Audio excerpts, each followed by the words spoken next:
Good morning all of you. Welcome again in Hindi class.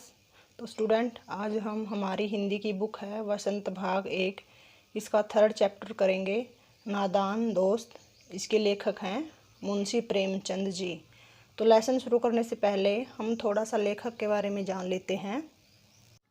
Munshi Premchand ji, तो इनका पूरा नाम बच्चों धनपत राय था और इनका जन्म 31 जुलाई 1880 को वाराणसी के निकट लम्ही नामक गांव में हुआ था।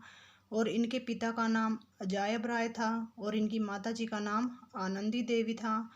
और ये शुरू में उर्दू में लिखते थे और उसके बाद ये हिंदी में लिखने लगे थे।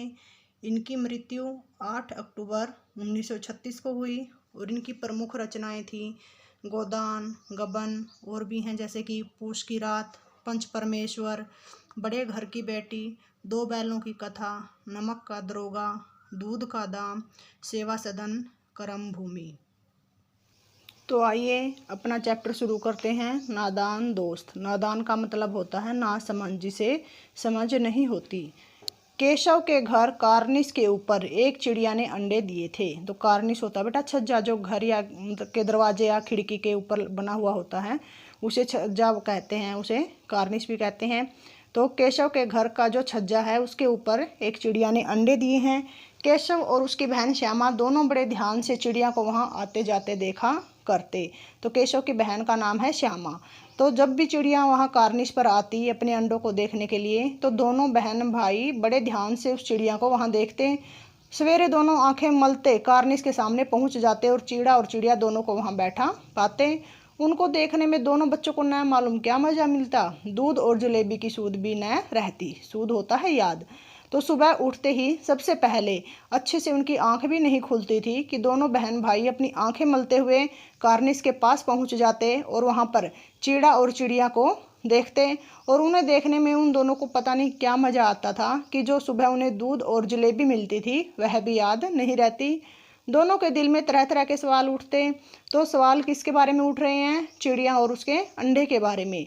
अंडे कितने बड़े होंगे, किस रंग के होंगे, कितने होंगे, क्या खाते होंगे, उनमें से बच्चे किस तरह निकल आएंगे, बच्चों के पर यानी कि पंख कैसे निकलेंगे, घोंसला कैसा है। लेकिन इन बातों का जवाब देने वाला कोई नहीं है। न अम्मा को घर के काम धंधों से फुर्सत थी, न बाबूजी को पढ़ने लिखने से। तो इन अंडों को देखकर दोनों बहन भाई के मन में अनेक सवाल उठते हैं। सवाल क्या क्या होते हैं कि ये अंडे कितने बड़े होंगे, किस रंग के होंगे, इनके पर कैसे निकलेंगे, क्या खाते होंगे, घोंसला कैसा होगा। लेकिन घर पर उनके इन सवालों का जवाब देने वाला कोई नहीं है। दोनों बहन भाई आपस में ही सवाल जवाब करके अपने दिल को तसल्ली यानी कि दिलासा दे लेते हैं। श्यामा कहती, क्यों भैया, बच्चे निकलकर फुर्र से उड़ जाएंगे। केशव विद्वानों, विद्वान होता है जिसे मतलब बहुत ज्ञान होता है, कि केशव विद्वानों जैसे गर्व यानी कि घमंड से कहता, नहीं री पगली, पहले पर निकलेंगे। पर का मतलब होता पंख। तो केशव बताता कि उड़ेंगे कैसे, पहले उनके पंख निकलेंगे, बगैर पंखों के बेचारे कैसे उड़ेंगे। श्यामा बच्चों को क्या खिलाएगी बेचारी। तो फिर श्यामा केशव से पूछती है कि बेचारी चिड़िया इन बच्चों को क्या खिलाएगी। केशव इस पेचीदा, पेचीदा होता है कठिन, सवाल का जवाब कुछ न दे सकता। इस तरह 3-4 दिन गुजर गए। दोनों बच्चों की जिज्ञासा दिन दिन बढ़ती जा रही थी। तो अंडों के बारे में जानने के लिए केशव और श्यामा दोनों की इच्छा जो थी वह दिन प्रतिदिन बढ़ती जा रही थी। अंडों को देखने के लिए वे अधीर अधीर यानी कि बेचैन हो उठते थे। उन्होंने अनुमान लगाया कि अब जरूर बच्चे निकल आए होंगे। तो वे अंदाज़ा लगाते हैं कि अब अंडों से जरूर बच्चे निकल गए होंगे। बच्चों के चारे का सवाल अब उनके सामने आ खड़ा हुआ। तो अब उनके सामने किसका सवाल था? चिड़िया के बच्चों के चारे का, यानी कि उनके भोजन के बारे में, कि भोजन उनका कहाँ से लाएगी चिड़िया। चिड़िया बेचारी इतना दाना कहाँ पाएगी कि सारे बच्चों का पेट भरे। गरीब बच्चे भूख के मारे चूं चूं करके मर जाएंगे। इस मुसीबत का अंदाजा करके दोनों घबरा उठे। दोनों ने फैसला किया कि कार्निस पर थोड़ा सा दाना रख दिया जाए। श्यामा खुश होकर बोली, तब तो चिड़िया को चारे के लिए कहीं और उड़कर न जाना पड़ेगा। तो वे दोनों सोचते हैं कि जो चिड़िया है वह बेचारी इतना दाना कहाँ से लाए कि उसके सभी बच्चों का पेट भर जाए, और जो बच्चे हैं वह बेचारे भूख के कारण मर जाएंगे। तो इस मुसीबत का अंदाज़ा करके दोनों बच्चे घबरा जाते हैं और फिर वे उनके दाने का प्रबंध करते हैं। वे सोचते हैं कि भाई जो दाना है, थोड़ा सा दाना, वो कार्निश के ऊपर रख दिया जाए। और श्यामा खुश होकर कहती है कि फिर तो चिड़िया को उनके भोजन का प्रबंध करने के लिए कहीं और नहीं जाना पड़ेगा। केशव, नहीं, तब क्यों जाएगी? श्यामा, क्यों भैया, बच्चों को धूप ना लगती होगी? तो दोनों बहन भाई ने पहले उनके चारे का प्रबंध के बारे में सोच लिया। तो अब श्यामा का ध्यान जाता है कि बच्चों को धूप भी लगती होगी। केशव का ध्यान इस तकलीफ की तरफ न गया था। बोला, जरूर तकलीफ हो रही होगी, बेचारे प्यास के मारे तड़पते होंगे, ऊपर छाया भी तो कोई नहीं है।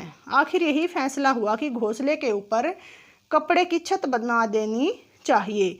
तो बच्चों को धूप से बचाने के लिए उन्होंने क्या फैसला लिया? घोंसले के ऊपर कपड़े की छत बनाने का। पानी की प्याली और थोड़े से चावल रख देने का प्रस्ताव भी स्वीकृत हो गया। और साथ में वो क्या सोचते हैं और कि पानी की उनके पास एक प्याली रख दी जाएगी और थोड़े से चावल रख दिए जाएंगे। दोनों बच्चे बड़े चाव से काम करने लगे। श्यामा माँ की आंख बचाकर मटके से चावल निकाल लाई। केशव ने पत्थर की प्याली का तेल चुपके से जमीन पर गिरा दिया और उसे खूब साफ करके उसमें पानी भरा। तो दोनों बच्चों ने उनके खाने पीने का प्रबंध कैसे किया? श्यामा माँ की आंख बचाकर, यानी कि माँ से छुपते हुए, मटके से चावल लाती हैं और जो केशव है वह तेल की प्याली से तेल को मतलब ज़मीन के ऊपर गिरा देता है और उसे अच्छे से साफ करता है और उसमें पानी भर देता है। अब चांदनी के लिए कपड़ा कहाँ से आए? फिर ऊपर बगैर छड़ियों के कपड़ा ठहरेगा कैसे और छड़ियाँ खड़ी कैसे होंगी? तो अब सवाल आता है कि जो छत बनाने के बारे में उन्होंने सोचा है, छत के लिए कपड़ा कहाँ से लाया जाए? और जो कपड़ा है वह छड़ियों के बिना ठहरेगा नहीं और जो छड़ियाँ है वह कैसे खड़ी की जाएँ? केशव बड़ी देर तक इसी उधेड़ बून में रहा। उधेड़ बून मतलब कि सोच विचार में रहा। आखिरकार उसने यह मुश्किल भी हल कर दी। श्यामा से बोला, जाकर कूड़ा फेंकने वाली टोकरी उठा लाओ, अम्मा जी को मत दिखाना। श्यामा, वह तो बीच से फटी हुई है, उसमें से धूप न जाएगी। केशव ने झुंझलाकर कहा, तू टोकरी तो ला, मैं उसका सुराख बंद करने की कोई हिकम्मत का मतलब होता है उपाय निकालूंगा। तो श्यामा उसे बताती है कि जो कूड़ा फेंकने वाली टोकरी है वह बीच से टूटी हुई है और उससे धूप जाएगी। केशव गुस्सा करते हुए इसके ऊपर कहता है कि तू जाकर टोकरी ले आओ और उस सुराख को बंद करने के लिए मैं कोई उपाय निकालता हूँ। श्यामा दौड़कर टोकरी उठा लाई। केशव ने उसके सुराख में थोड़ा सा कागज ठूंस दिया और तब टोकरी को एक टहनी से टिकाकर बोला, देख, ऐसे ही घोंसले पर उसकी आड़ कर दूंगा, तब कैसे धूप जाएगी। श्यामा ने दिल में सोचा, भैया कितने चालाक हैं। तो स्टूडेंट, आपको इतना लेसन समझ में आया होगा। आगे का जो हमारा लेसन है अगली कक्षा में करेंगे। Thank you, have a nice day.